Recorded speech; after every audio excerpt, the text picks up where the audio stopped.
राज्य सरकार ने गुरुवार देर रात प्रदेश के 24 आईपीएस अधिकारियों के ट्रांसफर कर दिया। आईपीएस स्मिता श्रीवास्तव को भ्रष्टाचार निरोधक ब्यूरो द्वितीय एसीबी में अतिरिक्त महानिदेशक एडीजी के पद पर लगाया गया है। वहीं तबादलों में सरकार ने 11 जिलों में एसपी भी बदल दिए हैं। इनमें से अधिकतर अधिकारियों को 7 दिन में ही बदल दिया गया है। 16 फरवरी को इन अधिकारियों का ट्रांसफर करके इन्हें नई पोस्टिंग दी गई थी, लेकिन इनका फिर से ट्रांसफर किया गया। गुरुवार रात को ब्यूरोक्रेसी में बड़ा फेरबदल करते हुए 396 आरएस अधिकारियों के भी तबादले किए गए हैं। 4 एपीओ अधिकारियों को पोस्टिंग दी गई है। इनमें से 3 अधिकारी सरकार बदलने के बाद से एपीओ चल रहे थे। वहीं एक अधिकारी को मुख्य सचिव सीएस के हाल ही जेडी में औचक निरीक्षण के बाद एपीओ किया गया था। ये चारों अधिकारी सरकार बदलने के बाद से ही एपीओ चल रहे थे।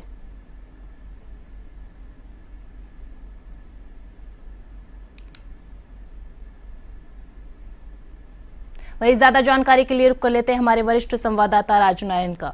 राजू नारायण, देखिए बड़ा प्रशासनिक फेरबदल है जिसमें आईपीएस और आरएएस अधिकारियों के तबादले किए गए हैं, पोस्टिंग की गई। इनमें किन किन के नाम शामिल हैं?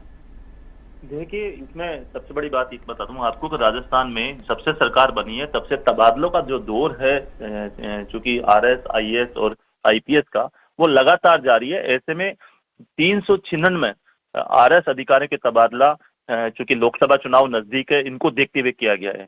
इस पूरे 396 आरएस अधिकारी के जो तबादले हुए हैं उनमें 2 मुख्य चीज देखने को मिली है। जो दिया कुमारी, जो डिप्टी चीफ मिनिस्टर हैं, उनके वरिष्ठ सहायक जो पिछली बार लगाए थे जगवीर सिंह, उनको 20 दिन में चेंज कर दिया गया है। उनके स्थान पे ललित कुमार को लगाया गया है, जो जिनको पिछली लिस्ट के अंदर बीज निगम में लगाया गया था, उनको वापस जो है पदस्थापन वरिष्ठ सहायक के रूप में किया गया है। इसके अलावा कन्हैयालाल चौधरी जो जल संसाधन मंत्री हैं, उनकी जो वरिष्ठ सहायक है भगवत सिंह, उनको भी चेंज करके उनकी जगह भी नए अफसर को लगाया गया है।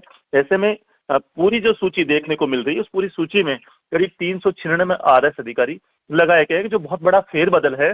पूरी ब्यूरोक्रेसी का जो पोस्टमार्टम है वो अब इस सूची में देखने को मिला है, क्योंकि अब तक जो भी सूची निकली है वो करीब 50, 40 या 20 के लगभग की सूची निकली है। सबसे बड़ी सूची आरएस अधिकारी को निकली है। इसके अलावा जो आईपीएस की सूची निकली है, भारतीय पुलिस सेवा की जो सूची निकली है, उसमें 24 आईपीएस के तबादले किए गए हैं। करीब आधा दर्जन से ज्यादा जो है जिले के एसपी बदले गए हैं, जो पिछले सूची में भी उनका नाम था। जैसे ज्ञानचंद यादव को जो है झुंझुनू लगाया था पुलिस अधीक्षक, उसको चेंज करके उनको जालोर में पदस्थापित किया गया है। तो कहीं ना कहीं जो लोकसभा का चुनाव नजदीक आने वाला है, क्योंकि कभी भी आचार संहिता लग सकती है करीब 28 फरवरी के बाद में, इसको देखते हुए ब्यूरोक्रेसी में इतना बड़ा बदलाव देखने को मिला है।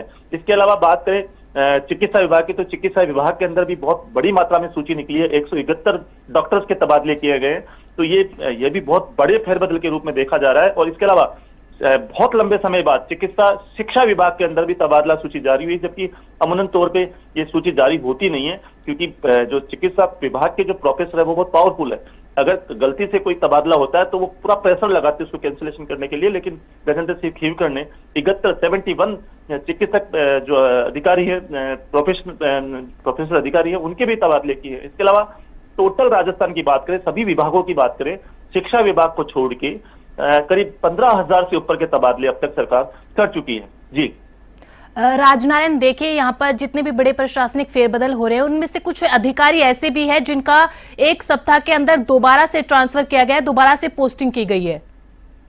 हाँ बिल्कुल, मैं अभी आपसे यही बात करता हूँ। हमारे दर्शकों को भी मैं बताना चाह रहा था कि कुछ अफसर ऐसे थे जिनको चेंज किया गया है, तो वो चूंकि उनको सरकार जहां उनको पोस्टिंग देगी वो जाएंगे, लेकिन कहीं ना कहीं अप्रोच बड़ी चीज होती है। किसी दूसरे अफसर ने कहीं मांगा होगा या उसकी किसी की अप्रोच ज्यादा आई होगी, तो चेंज सरकार ने किए हैं। लेकिन जो पूरा बदलाव मैं आपको बता रहा हूँ, पूरा बदलाव जो हुआ है, क्योंकि नई सरकार बनी है, जनता तक मैसेज पहुंचाना चाहती है सरकार अब नए सिरे से काम करना चाहती है। पुरानी जगह जो लोग पदस्थापित थे उनको चेंज करके नए स्थान पे भेजा जा रहा है। ये एक प्रक्रिया होती है, लेकिन इतने बड़े लेवल में जो प्रक्रिया हो रही है वो लोकसभा चुनाव को देखते हुए हो रही है, क्योंकि कई उपखंड अधिकारी बदले हैं। करीब जो 396 की जो सूची आ रहा है अफसरों की आई है, उसमें कई अफसर बदले गए हैं, क्योंकि मंत्रियों की भी डिमांड थी, विधायकों की भी डिमांड थी कि भाई हम जिस अफसर का नाम दें वो अफसर वहां काम करे। तो ऐसा प्रेशर में जो है सरकार ने कार्य किया, लेकिन बहुत अच्छा काम सरकार ने किया, क्योंकि नया चेंज